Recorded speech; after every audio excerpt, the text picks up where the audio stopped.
Hello guys, welcome to the new video.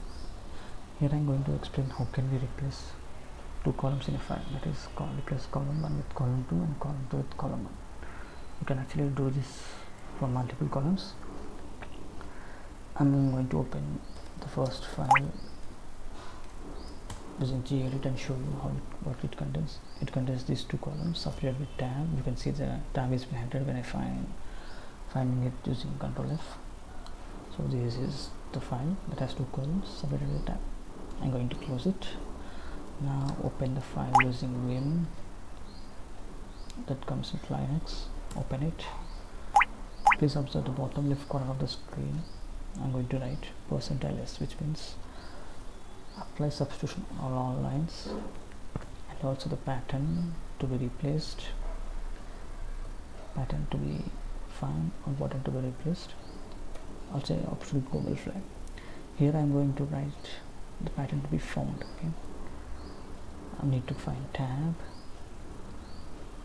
Okay, also everything before the tab, after the tab, and save it in some variable. So to find everything before tab, we need dot star.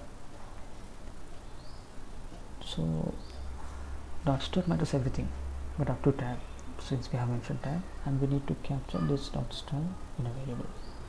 So I'm going to enclose them in brackets and place a backslash before these brackets, which means we have captured everything before the tab into a variable. Similarly, after the tab, dot star, enclose them in brackets along with backslashes. Now we have captured everything after the tab into another variable. Now what are those variables? They'll just means 1 and 2 in the order we captured them.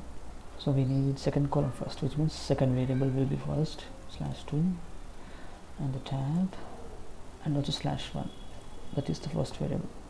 Just press enter. You can see that it will be reversed.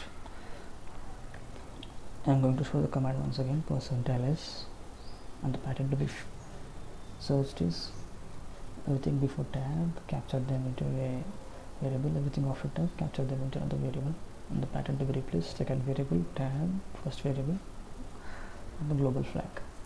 If I am going to enter this command again, you can see the columns will be reversed again.